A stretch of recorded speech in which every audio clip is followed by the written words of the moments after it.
जीव हमारी जाति है, मानव धर्म हमारा, हिंदू मुस्लिम सिख ईसाई कोई धर्म नहीं है यार।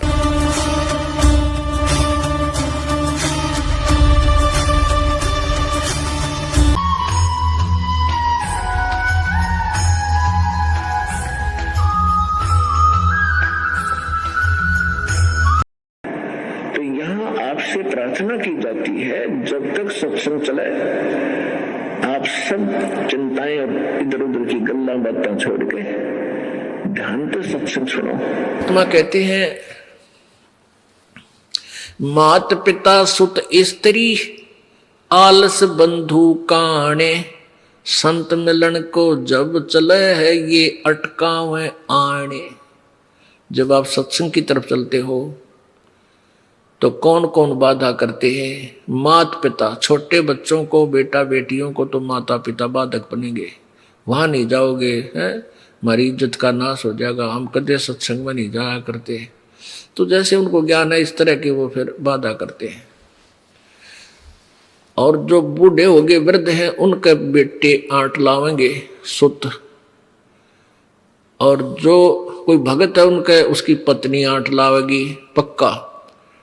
अब तो खैर समझदार बेटी होगी, नहीं पहले नो कहा करती तो बोलो जा बाबा तो बाबा बनेगा, और वह खड़दू उतार देती है, हाय तो बाबा बनेगा, घर छोड़ कर जाकर शाका तार दिया करती है। अब नहीं करती ऐसी, अब साथ आती है बेटियां पर, क्योंकि ये मार्ग जो है घर छोड़ने का कोई ना, भक्ति प्राप्ति का जो मार्ग है ये केवल घर छोड़ने तो नहीं मिला है। भक्ति करो, घर पर रहो चाहे बाहर रहो, भक्ति करे पीछा छूटेगा। तो ऐसे मीराबाई जी का जैसे कहा ना, मात पिता सुत स्त्री और आलस बंधु कान।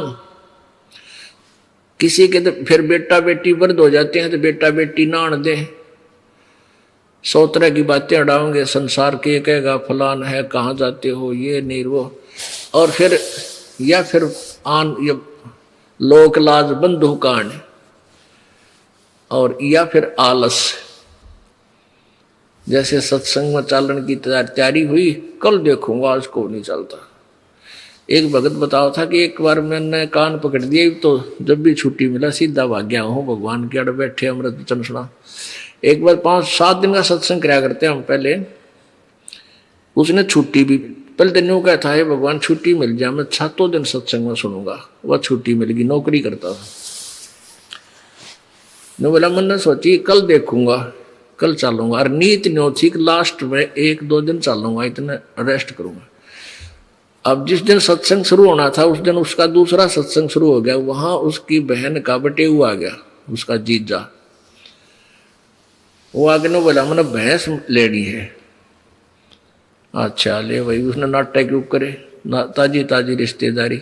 पहले तो उस गांव में दिखाई भैंस नहीं समझ में आई, फिर दूसरे किसी ने बताई कि वहाँ और गांव है 20 किलोमीटर, वहां गए फदर फदर की तो पैदल वहां बसा बैठे। यानी जिस दिन भोग लग गया उस दिन उल्टे आए, भैंस भी ना मिली। जब घर ना आए 7वें दिन धक्के खा कर की गोबर में रोटी की रोटी मिली कि ना मिली। तो उस दिन पाछे ने बोला मैंने कान पकड़ दिया, ये पाछे नहीं रहूंगा यहाँ पर, ये तो और वो जहाँ मैंने आनंद लेना था, परमात्मा का लाभ मिलना था, उसके स्थान पर इस आलस ने मेरी और रिहर्सल करवा दी। तो यहां परमात्मा कहते हैं मात पिता सुत स्त्री, और किसी का पति अपनी पत्नी ने फांसी घाल के बैठ गया है तो नहीं जाएगी, नो है रो है।